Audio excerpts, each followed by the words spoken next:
Paid Search Podcast. My name is Chris, and today we're going to talk about Google Ads. I have questions from listeners all around the world, and I'm going to answer those questions right now. If you'd like to email questions to me, you can email the podcast, paidsearchpodcast@gmail.com. Let's jump in right away. Let's get started. We got several questions to go through. We're going to start with Robert. Robert says, "Hi, Chris. Your podcast is great, very informative. I took your advice, and I'm now 3 weeks into an Opteo free trial, and it's a game changer. The reports feature alone is well worth it. Instant, great-looking reports with really useful info, and Opteo comes up with so much analysis and so many suggestions, a human just couldn't do that." Well, thank you, Robert, for essentially doing my Opteo podcast sponsor reminder to everyone that opteo.com/PSP is the best software for, as Robert said, reports, generating suggestions, ideas, doing deep analysis of your Google Ads account. And if you want to try it for free, just like Robert did, he's 3 weeks into his free trial and he's loving it. He's got a whole nother week to go. You can try it for 28 days for free at opteo.com/PSP. Use the chat down at the bottom of the page and tell them you heard about it from Chris on the Paid Search Podcast, and they'll hook you up with that special extended trial. Only available if you use the special link opteo.com/PSP. And that link is in the description as well. So thank you, Robert. Let's continue on. That wasn't all that Robert had to say. He had an actual question. So let's get to that. My question is about Google Ads certifications offered by Google. Are they worth doing? Have you done them? Okay, so first, easy question to answer. Yes, I've done them. I do them every year. I do all the ones that I need to maintain my certification. They've changed over the years, but they're still the same Google certification exam questions. I'm a whole lot less nervous than I used to be years ago about doing them, but even if I fail, I get below an 80, you can take them again after a short amount of time. So yes, I take them, and anyone who is certified has to take them. And the main question that Robert's asking, and this is for those of you that are in the business of PPC, managers, big, small, you are either certified or not certified. And if you're not certified, you're wondering, should I be certified? And if you are certified, maybe you're wondering like me, do I need to stay certified? Is it worth it? So is it worth doing?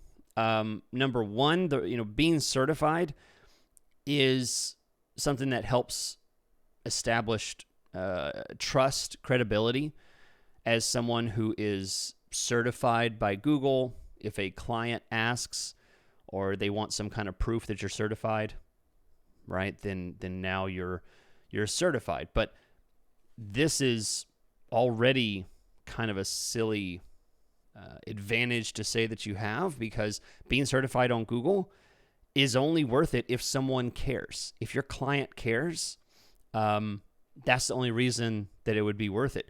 Most of the time, people don't ask. I mean, I very rarely have people ask me, "Are you certified?"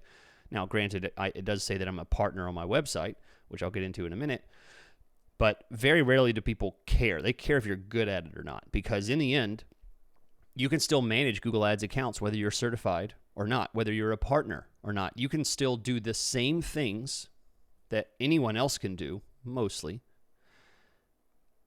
uncertified and not a partner.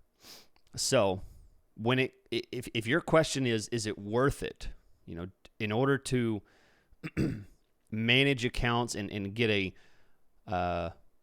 be able to maintain the ability to manage accounts? No, it is not worth it to do certification, because you can still manage accounts. You can still be a manager. You can still help people. You can still have your own business or work for someone at an agency and be uncertified. Okay, so let's take it a little deeper. Is it worth it because you can close more business? Well, the advantage of being certified is that you can be available to be a partner. You can be eligible to be a Google Ads partner, a Google partner. Now, this comes with a different level of advantages. You can have a little badge, a little certification partner status badge on your website. You'll be listed on the partner directory. You'll have access to betas and things like that supposedly other non-partners can't get, but that I don't find that that's true. If anyone engages with Google support and asks, basically you can get beta access. You do not have to be a partner. That's not even really any advantage. And then the last advantage, is you can talk to support. You have your own dedicated support. This is probably the least valuable of all of the advantages of being a partner. I wouldn't say having access or having a dedicated support manager on the Google side is going to level up your game at all. In fact, I would say it would probably hurt your management skills. In fact, they're going to have very different priorities from what you would have for your client. If you follow the structure and pattern that I talk about in this podcast, you're going to have very conflicting advice from the Google support. So we've kind of gone through here. So is it worth it to manage? No, it's not worth it to manage because you can still manage. Is it worth it because you can sell your services easier? Well, that's only if people care. And I find very many businesses, very few people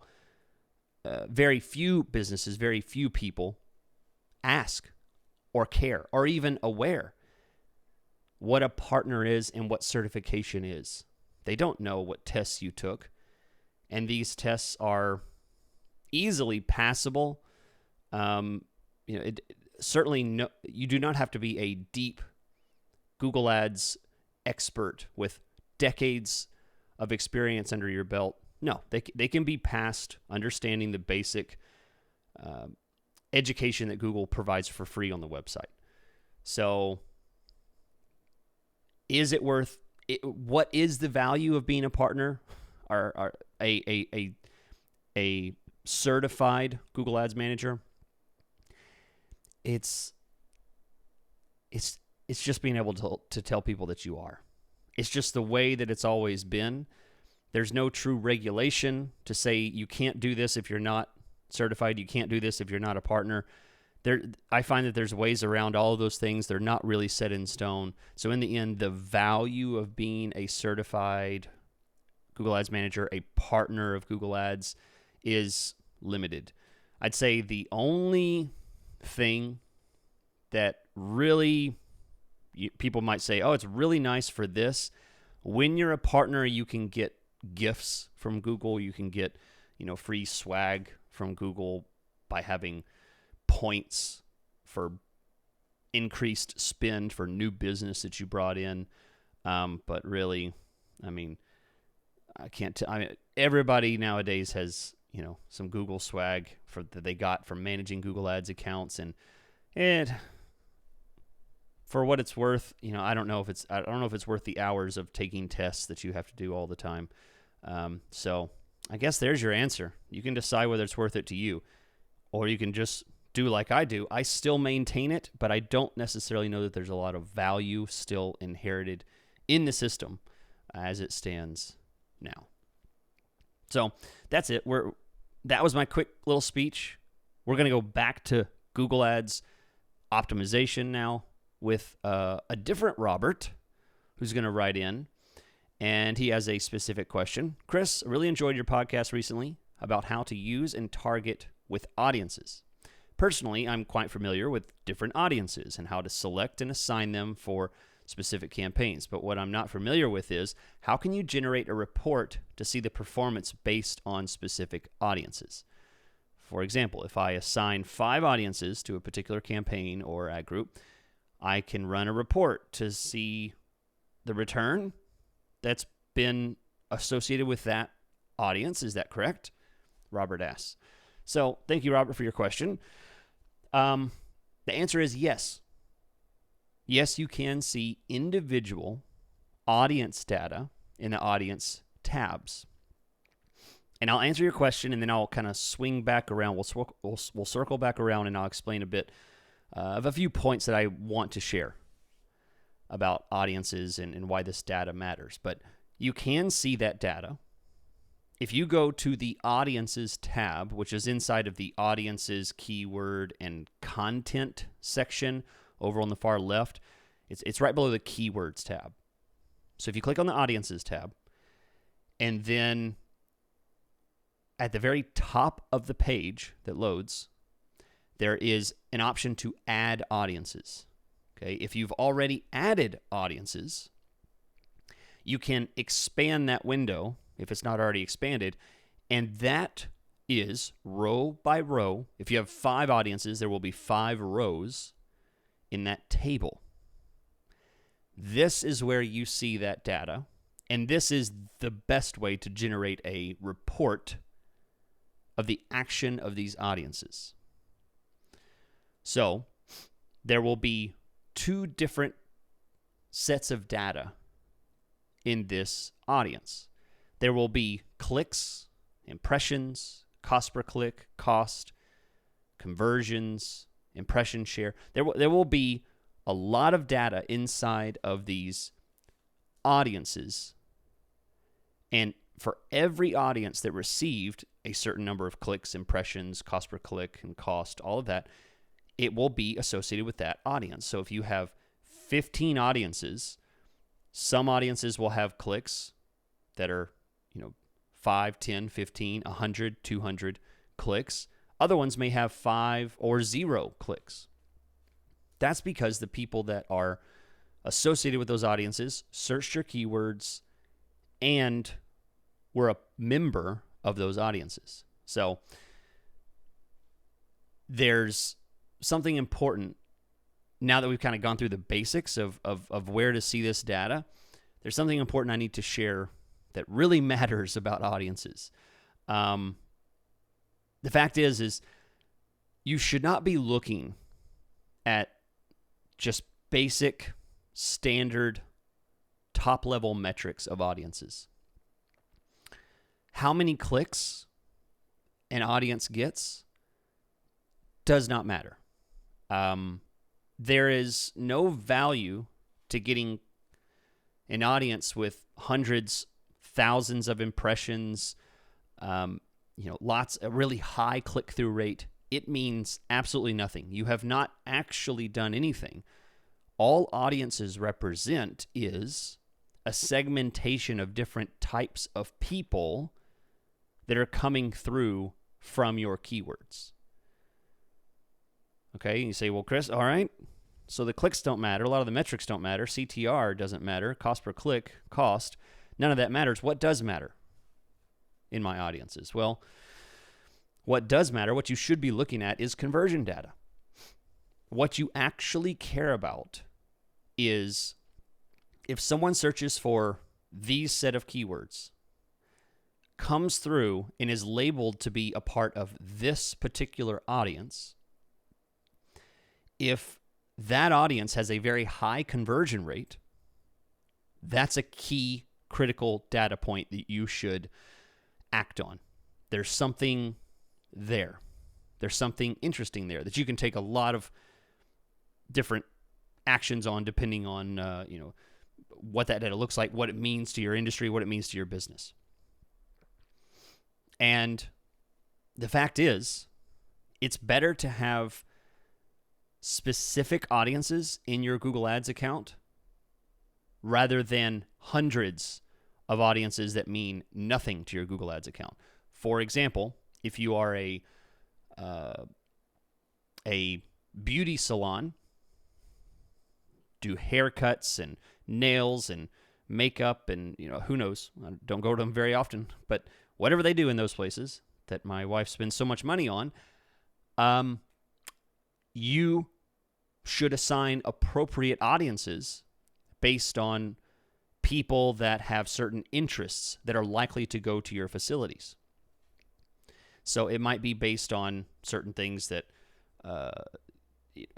people that are interested in beauty and makeup and nails and hair products and things like that, right? There's going to be a certain demographic that's going to be very interested and very likely to convert.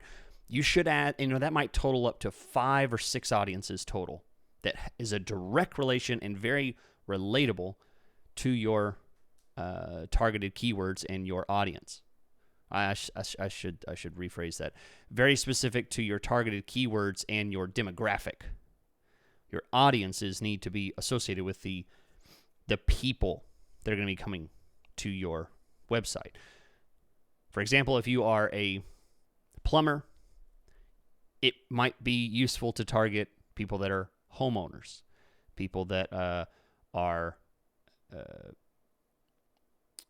interested in home renovation, or I think there's even a plumbing service audience out there, right? These are relevant things that would likely be associated with a high percentage of people that would be clicking on your ads.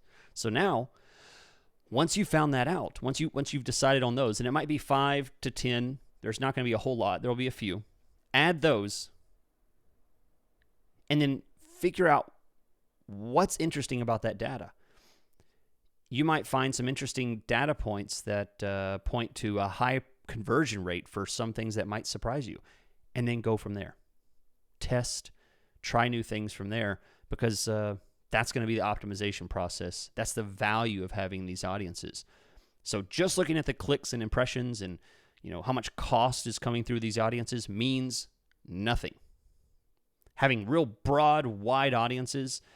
For example, if you're if you make business signs, if the signs that people put up for businesses, and the brightly lit signs that are on the corner of a street to say, donut shop here, stuff like that. And you're running that kind of B2B campaign, and you put audiences about mothers with newborn babies as an audience, absolutely irrelevant. It doesn't matter if they had a new baby. This is not going to be a direct association with the conversion rate that's related to your product or service. So I hope that makes sense. I hope you understand how to act on this data, because this data can be really useful, but really 90% of it's useless. It's really the conversion data and the actions that are associated with these audiences that really mean the most. All right, next we're going to move to Grace.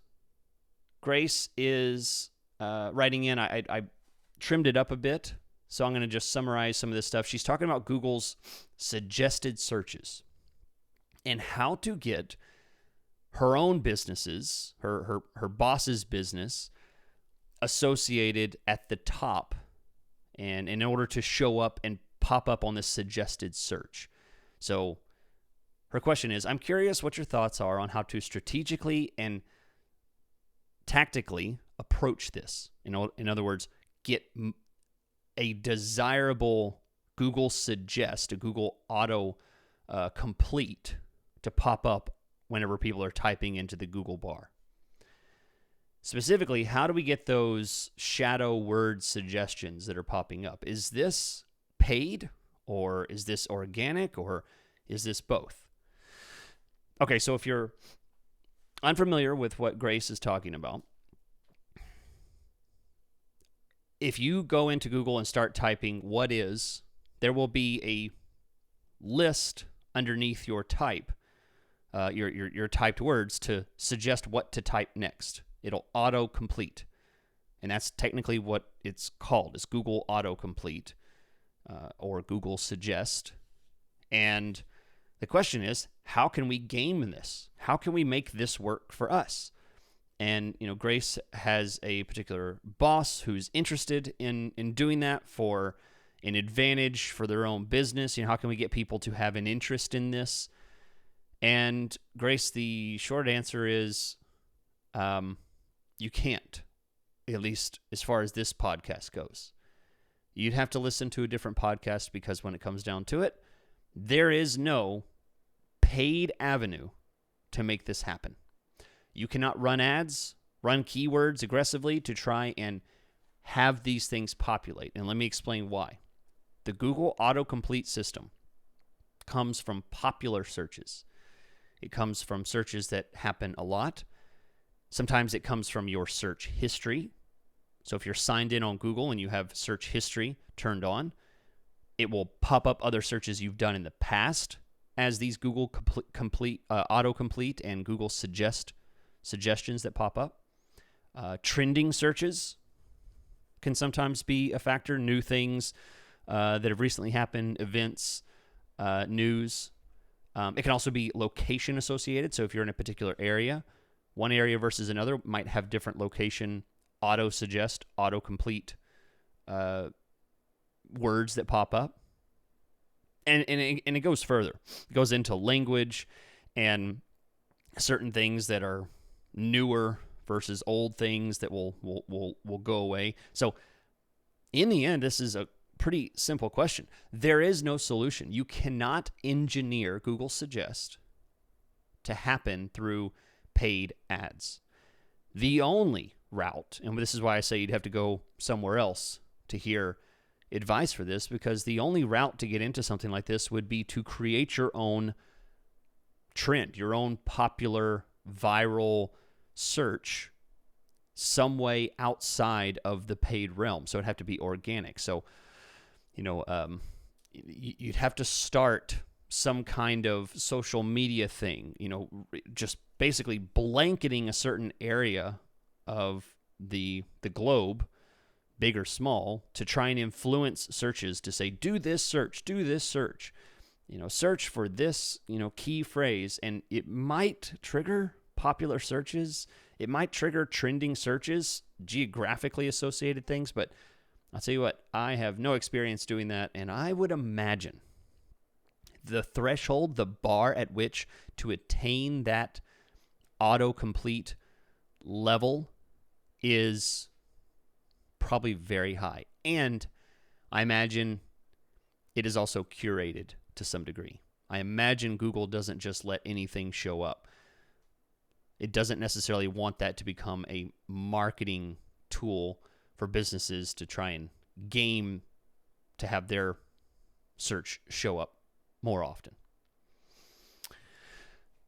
Okay, so thank you for the question, and we are going to round up the questions here with a big question from Allie.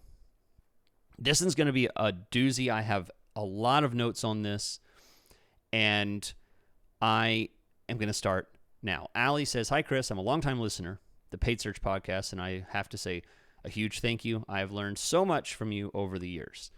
I've been managing and using Google Ads," and she doesn't want to say this, hesitating, because it shares a bit of both of our ages.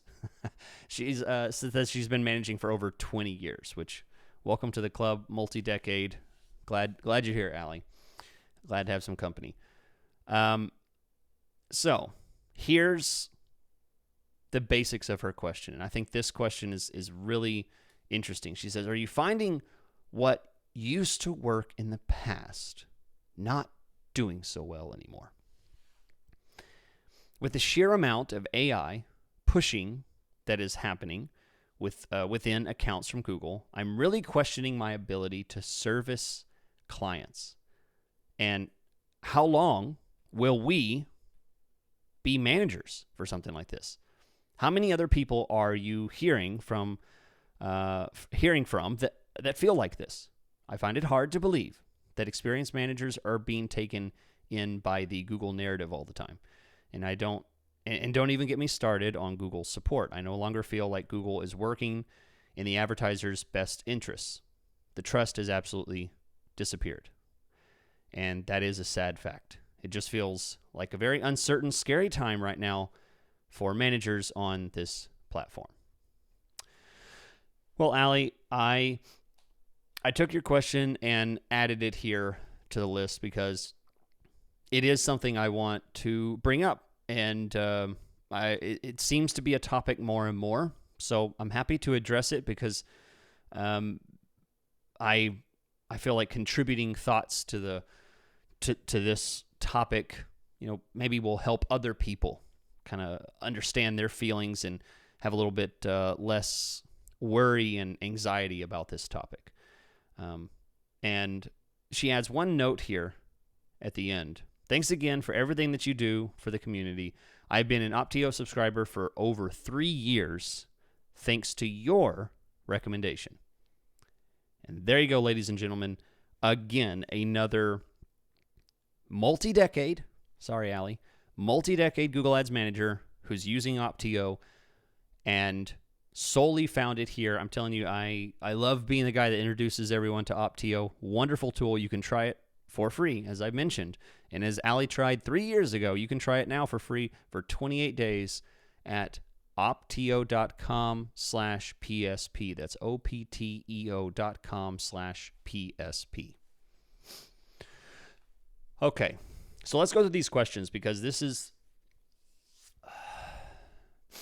it's a heavy topic. So number one question is, what works in the past doesn't work now? Yes or no? The answer is 100% yes. And what used to work, the way that things worked in the past, and I'm not going to go into how things used to work because that's completely pointless now. But the reason things don't work the same way is because keywords have changed. The functioning of keywords have changed. And therefore, we have had to completely change the way that we build campaigns, the way that we drive traffic to our clients' sites. So this is the number one reason for change in Google Ads. Of all the other changes, which I'm going to talk about a little bit of that, there is nothing else that's had as much of an impact in our abilities to precisely carve out a intricate flow of a very specific funnel of traffic. And this is, it's quite frustrating. So you're correct. It does not work like it used to work in the past. And let me answer the question a little bit different way. Maybe you're saying it doesn't work like it used to work in the past, as in it used to be successful in the past and now it's not successful. I disagree with that. But I do have some thoughts about whether my abilities to be successful is the same for everyone. So let's go into that. Let's go into the next question that Allie asks. Questioning of your abilities. If you're a Google Ads manager and you're managing your own account or other businesses' accounts, everyone has wondered, is this even possible anymore? Something's wrong. Is it because Google has changed? Is it because I've changed? Is it because the people who are searching have changed? Which of these have changed? And as far as we're able to tell, and as far as we're concerned, the only thing that we can really change or manage from our end is just the ability of how we target things in Google Ads. So some industries, I have found, because of the differences in the way that Google has changed things, some industries are gone. Let me give you an example. I've looked at recent Google Ads accounts and found that specific technical services, managed IT, B2B tech services, multiple levels down in its complexity, right? Not just business to business. Business to business is still extremely strong. I do a lot of work in that industry. But some business to business areas that are highly technical, very specific, managed IT, which is people who well, it's a very lucrative industry, but I have found that it was already difficult before. The volume was already low. And because of the introduction of AI, because of the change in the way that Google Ads works, the volume of our ability to target the right keywords has changed, and the volume of searches and how it's happening on Google has changed, so much so that the little bit of sliver of success that we could dip into before is now gone. That's probably the scariest thing that I have found, is that over the decades that I've worked in Google Ads, I firmly believe that some industries are gone forever of being able to be successful on Google Ads.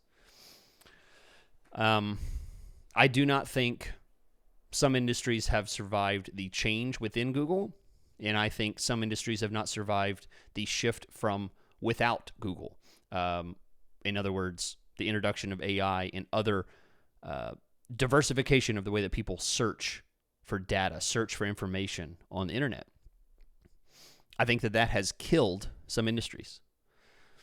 Another thing that makes me question my abilities, and other people question their abilities, is a lot of our data is gone. So now we can no longer process data in the same way that we used to be able to, because we can't have specific searches flow through specific keywords with the same precision we used to have. And also, our ability to measure the precision of that is gone.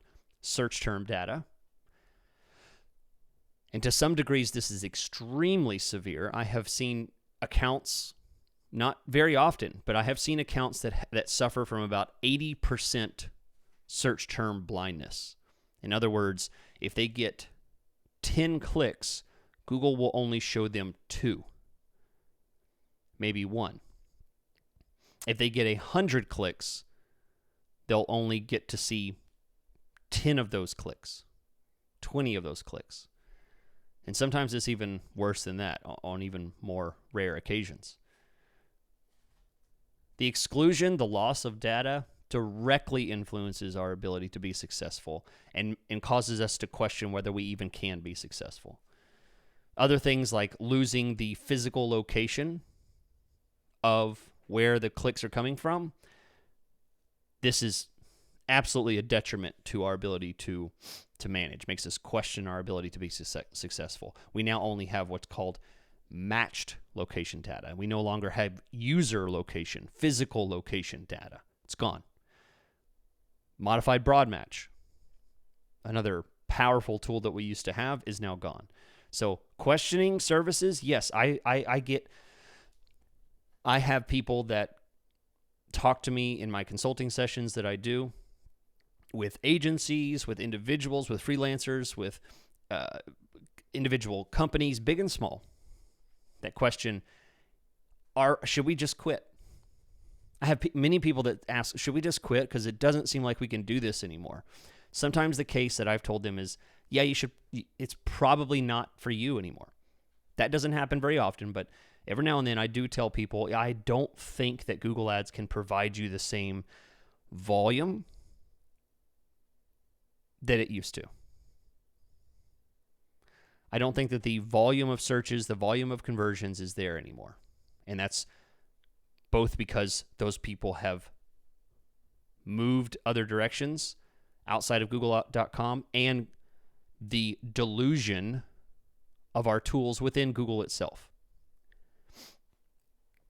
So, absolutely, I hear it all the time, and it is quite frustrating. But to take a positive spin on this, there is still plenty of success. I still do this podcast. If I saw no future in Google Ads and it was at the point of absolute death, I wouldn't be doing this anymore. I still get many, many people emailing me, contacting me, looking for help. They still find Google to be the best resource for them for new business. So it is far from dead. But there are absolutely some dead ends within Google Ads now that did not used to be dead ends. And Last, probably the most depressing part of this answer is this. Your question was, do other managers believe the Google narrative? Do they believe that the best thing to do is use broad match automated bidding? The best thing to do is throw in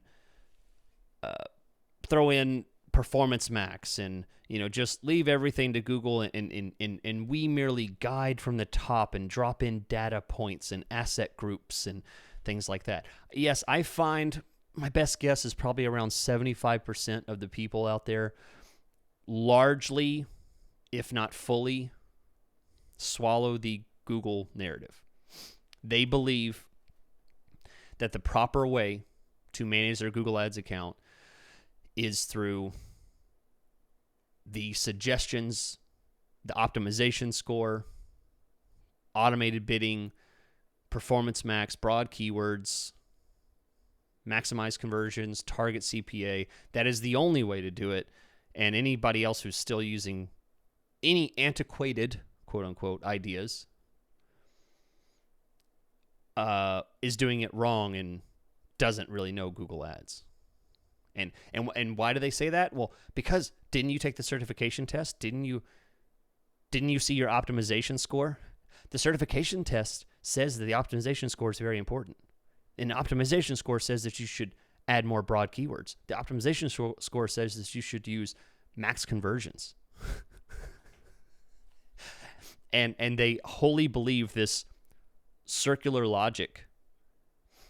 And I make these conclusions based on the fact of me auditing other agencies' accounts, me auditing certain businesses who have interacted with big agencies and small agencies and other freelancers that are just absolutely in the dark. And when I come across a company, just this week, I came across a company, I believe they were in the UK, an agency that was managing a very difficult industry, and they did a good job. And in my audit, I specifically said, keep working with these people. They wanted to hire me. I told them not to hire me. Because when I find someone who is not drinking the Kool-Aid of the Google narrative, this is a diamond. This is a gem to treasure. Because I find more and more people are just diving in headfirst and believing it and taking whatever Google's suggestion is and just doing that and assuming that's the best way forward. But I still think it's the far majority because in last story, and I'll wrap it up here, I spoke with a company just this week, and they said that they have been through 5, 6, 7 different companies. And everybody pretty much has said the same thing. And so I asked for them to trust me, said, give it one more chance, and let me do an audit of their account. And they were shocked because I was the only one who was able to speak intelligently about why their account was not working.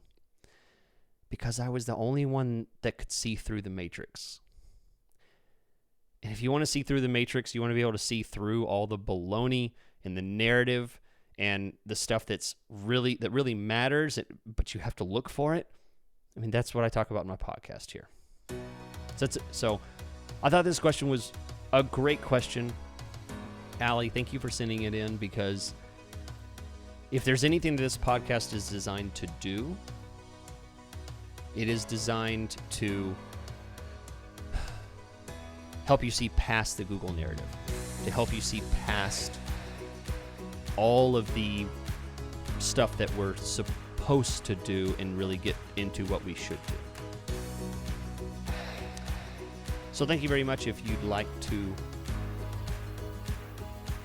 learn how to see past the matrix, you can reach out to me, Chris Schaefer at chrisschaefer.com is my website. Reach out to me, chrisschaefer.com, for consulting and training and even management of your Google Ads accounts, big and small.